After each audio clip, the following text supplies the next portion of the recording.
What's up, everybody? Happy Monday. Hope all you're having a great day so far. Hope you had a wonderful weekend. So we're still in self-quarantine. I'm kind of an introvert, so being in quarantine doesn't really bother me too much. But here's the gotcha. Here's the problem. So my birthday is tomorrow. And what's pissing me off is I have to spend my birthday in the fucking house. That's a problem. Because who wants to spend their birthday in a house? Like, no. No. Hell no. But you know what? I think about it and I'm like, after this whole pandemic is over, I'm going to go out and I'm definitely going to have some fun.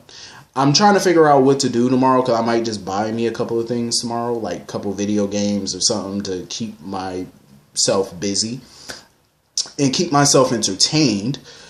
But overall, like I said, I'm an introvert, so being in the house really doesn't bother me. I've literally been out of work now for like 8 days since my store shut down. So I've been enjoying the little mini vacation from work that I've been having, which is a good thing. It's a beautiful thing. I'm supposed to be going back to work apparently Saturday. I don't know if that's still going to be the case. I really don't know.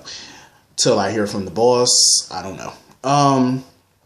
But anyway, how's self-quarantine going for you guys? I hope you all are staying safe during this time. Trying to have some fun at least, you know. I've seen a lot of people doing TikTok playing board games, so that's pretty dope, pretty cool. But anyway, hit the comment section. Let me know like how self-quarantine is going for you guys. So anyway, getting into this episode of GH. Woo! Woosah. The bullshit continues. Listen. Jordan is working my last damn nerve. Like, I just can't take it no more. Like, Jordan is pissing me off to the highest level. The fuckery that is going on with this woman, I just cannot. Let me just say this. First of all, did y'all notice? I just want to put y'all on game. So, pretty much every video, every review that I do that include Jordan and Curtis, you know that I bring up the fact that Curtis is always trying to get Jordan to come have dinner, always trying to spend romantic time with her, correct? You've all noticed that I've been saying that. Here we go again. So today, he wanted her to come with him to breakfast so they could spend time, eat breakfast before she had to go to work. Guess what she did? Yet again, she turned him down again. Jordan, what the fuck? Like, you have a husband that is trying to spend time with you.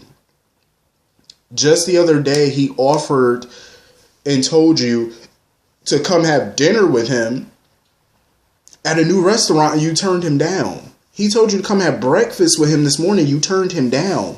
Like, what the fuck are you? I'm only going to say this one last time. Jordan, what you won't do, somebody else will.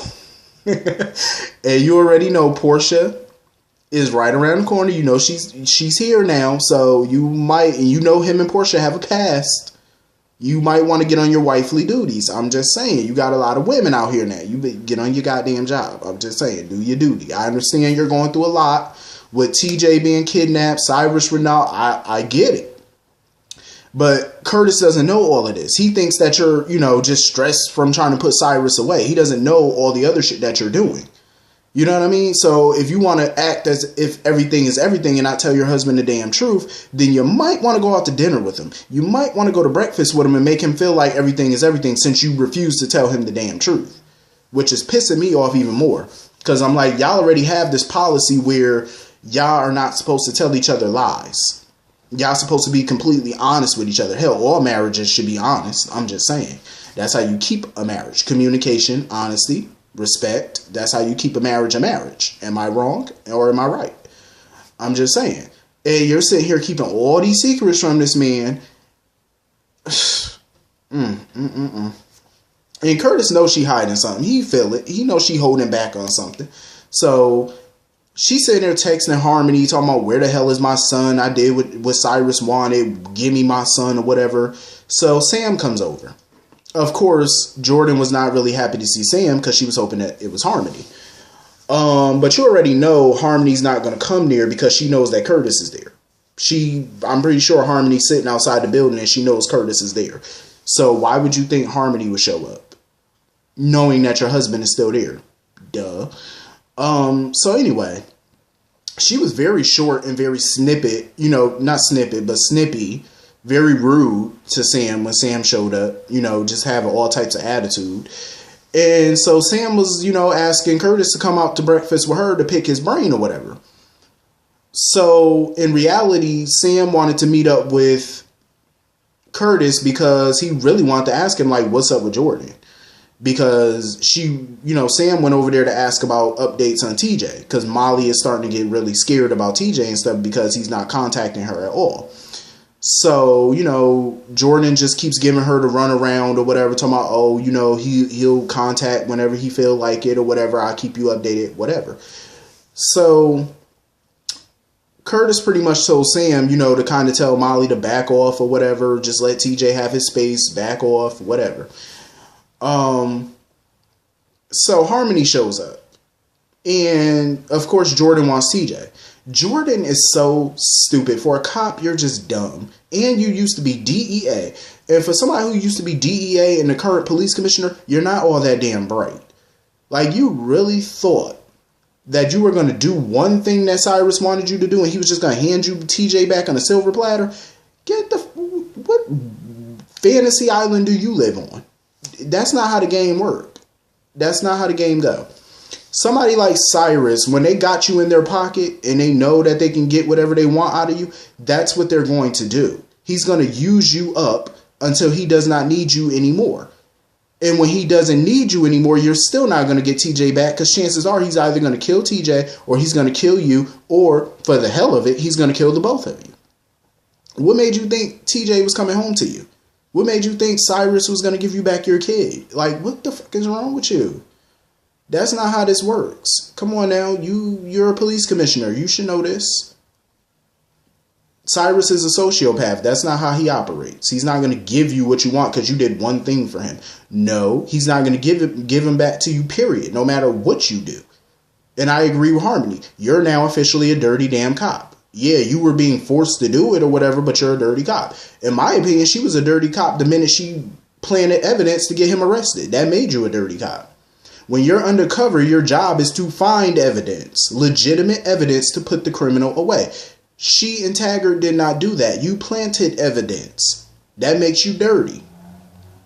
You planted that shit. You're no different than somebody who shoots a cop who shoots a criminal but plants a gun on them just to say, oh, well, I shot him in self-defense. That makes you dirty.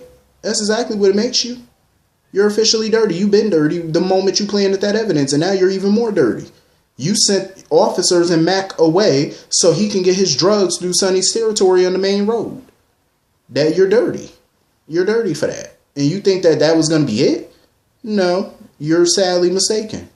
No, It's far from over. He's going to want you to continue to do his bidding. And now Cyrus wants her to help him get out of prison. How's she supposed to do that? I don't know. The only way I can see her doing that is turning herself in. Basically admitting that she set him up. That's the only way I can see her getting him out legally. I mean, how else are you supposed to get him out? Make the evidence disappear or something? Like, how else are you supposed to do it? Other than turning yourself in to free him. That's the only way I can see you doing it. Like, Jordan is just playing this game all wrong. Like, you were just not playing smart. You should have, and then the hypocrisy. Had she just teamed up with Sonny and Jason, you probably wouldn't be in the situation that you're in now. But you chose to just team up with Harmony and do what Cyrus wanted you to do. And look at you. You're worse off than what you were. Now you're worse because now you committed more crimes on top of the crime that you're trying to keep buried. Now you got a new one. Dumb. And your husband, he's going to be pissed. I mean, you are just on the verge of just losing every damn thing. Everything. And you just getting yourself deeper and deeper into the abyss of untruth. Damn, Jordan. I had high hopes for Jordan, but Lord have mercy. So anyway, Jason and Sonny, Jason's over at Sonny's house or whatever. Listen, that whole scene with Jason in that damn green moss or whatever, that bowl of moss that Sonny got on his counter. First of all, I just want to know, why is that moss sitting there? And it looked like it's bigger than the last one that was sitting there. Why do they got a thing of green moss sitting on that damn countertop? For what? Moss of all things. What you got a bowl of moss sitting there for? Why not some roses or something? I mean, hell, Sonny's rich. Get some roses. What you got some moss sitting there for? For what? Like, is that supposed to be for decoration? Because if it is, it look hella tacky. I'm just saying, to be a millionaire and stuff and you rich as shit, why you got some moss sitting there? Whatever. Anyway, moving on. So Sonny and Jason are trying to figure out how the hell Cyrus got drugs through the territory. Because they got their people, they know he didn't do it by boat or nothing because they got their people watching the piers. They got their people watching, all the shit. The only part that their people wasn't watching was the part that the cops were supposed to be watching, which was the road.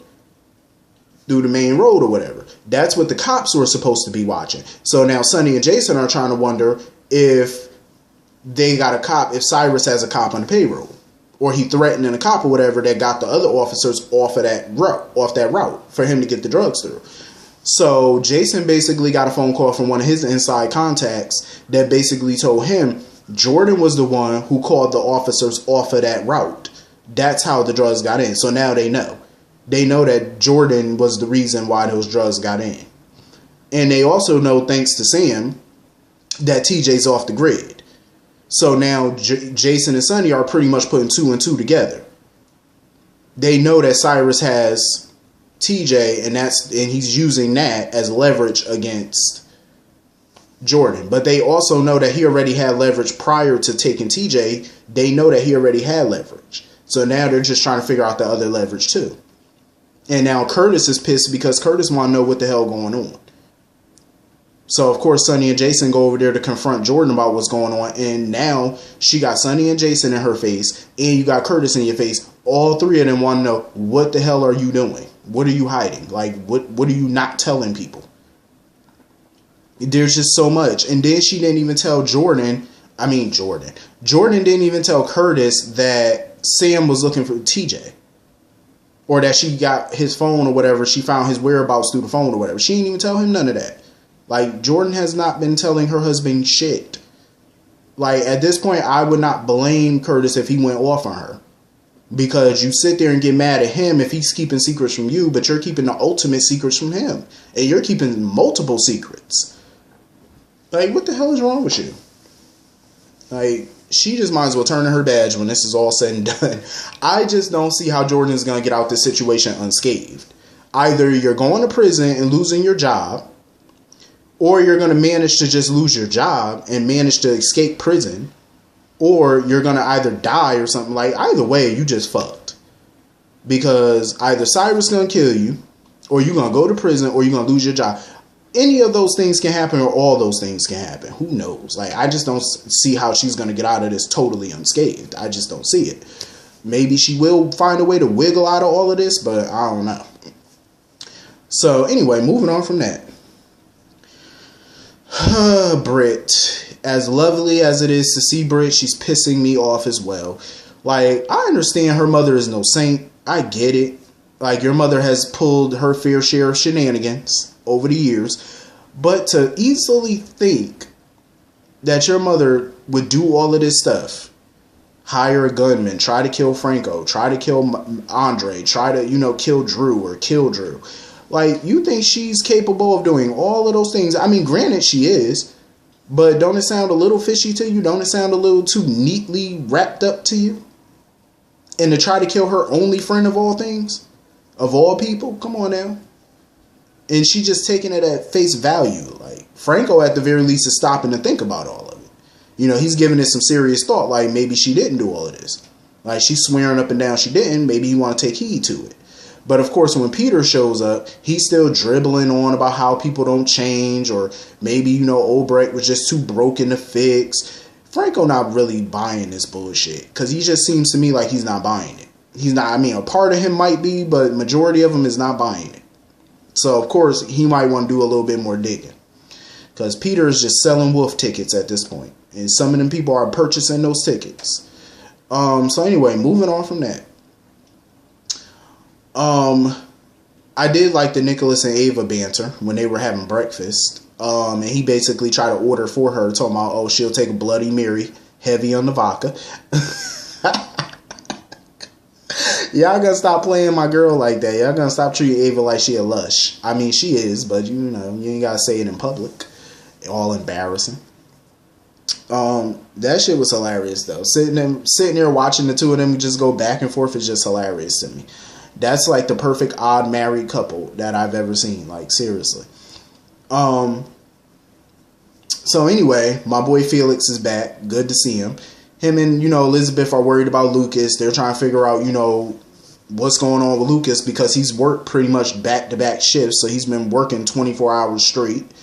No break. He won't go home. He won't take no type of break. And they're worried that he's going to have a fucking breakdown. I don't blame them for being worried because I would be too. He's been through a lot. Car accident, being in a coma, losing his son, losing his husband. I mean, it's a lot to digest. And the fact that he's not taking no break, no time off from work to just collect himself, I would be worried about that too. You know what I mean? That's something I would heavily worry about. You know what I mean? Because he just, that's not good for him. It's not good for his patients. Mistakes happen like that when you don't take breaks and you're going through a lot of emotional shit. Like, you can make a mistake. So I understand why they're so concerned. But of course, Elizabeth and Felix were not happy to see Britt. So Britt is basically temporarily filling in at GH since Kim Nero left. So she's filling in for her. I guess until they find a permanent OBGYN. And of course, Felix is not happy about it. Liz ain't happy about it. Nicholas was surprised to see Britt. And of course, I was happy when Britt went over and slapped the dog shit out of Nicholas. Because it's so funny because remember years ago, he was on her ass because she pretended like Spencer was kidnapped or whatever just to get Nicholas back. And I understood why he went off on her back then about that shit. But you pretended to be dead for 3 years. And you know how close Spencer and Britt was. So, of course, Britt was upset about that for Spencer's sake. And here go Elizabeth. Let me just tell y'all this. High horses in Port Charles really do need to fucking be banned. I'm just saying. Because so many people on the show be on their high horse. Like Nicholas, Elizabeth comes over there defending Nicholas. Talking about blah, blah, blah, because she slapped the shit out of him. I'm like, he deserved it. Like, she's sitting there telling Britt to get off her high horse, telling Britt, oh, everything Nicholas did was for Spencer. Really? But when Nicholas told Elizabeth that same thing, she wasn't trying to hear it. Now, all of a sudden, you're drinking the Nicholas did everything for Spencer Kool-Aid? Really? How hypocritical of you. Just a minute ago, you were upset with him over the same damn thing Britt was upset with him about. Now, all of a sudden, all is forgiven. And everything he did was for Spencer. Elizabeth, go sit down. Go. And of course, Ava's fucking loving it. Ava is loving it because she feels like her plan is working. That Nicholas and Liz are getting closer. And that's what she wants. She wants Nicholas to slip up and sleep with Liz. That's what she's hoping for. And of course, Nicholas is hoping for the opposite. That she mess up and sleep with Franco. So they both got a plan going. They both definitely got a plan. And the funny thing is, I don't think neither one see what the plan is from each other. I don't think Nicholas sees what Ava's trying to do, and I don't think Ava sees what he's trying to do. And that's the ironic part. I don't think they see it. But yeah, Liz, you need to get off your high horse, because you are the last person to throw shade or criticism at anybody. Look at your life and the shit that you've done. Look at all your shenanigans. So anyway, moving on from that. Freaking Finn and Anna, they sitting there, talking about their wedding and stuff like that, and who, what they want. And they want Violet to stand at the altar with them, so that way they could take vows as a family, make promises to each other as a family, which I thought was nice. But Violet wasn't having none of it. Violet was like, no, thank you. When they told her that they wanted her to be a part of the wedding, she said, no, thank you. She's not drinking the Kool-Aid because at the end of the day, I'm still a little upset with Finn for drinking that Kool-Aid. Like, you're being with Anna for the sake of Peter because you think Peter's innocent all of a sudden. So now you're ready to go back to Anna. But Violet just didn't want to be a part of it because she didn't want to feel like, you know, if Finn and Anna get married, then that means obviously Anna's going to be her stepmother, and she didn't want a new mother because she didn't want, you know, Hayden to feel pushed out. Which I thought was a nice scene. And I totally understood. You know, I totally got it or whatever. So, you know, Finn had to basically break it down to her that Hayden will always be her mother, always, you know, have a place in her life, obviously. And he was just breaking it down to her that, you know, you have room for love for a lot of people. You know, you can have more, you could love more than one person, basically. And I like how he explained it to her, though. I'm just not feeling this wedding right now until this whole Peter stuff is resolved. I'm not feeling this wedding at all. Like, I'm really, really not. I just feel like this wedding is going to have an issue. But anyway, that was pretty much the whole episode. I kind of enjoyed this episode. It wasn't bad. I actually had a few laughs at this shit. I really did. Like, a lot of parts of this episode made me laugh because the sheer stupidity of some people. Hit the comment section. Let me know what y'all thought about this episode. I will see y'all all later. Hope you have a wonderful day. Peace.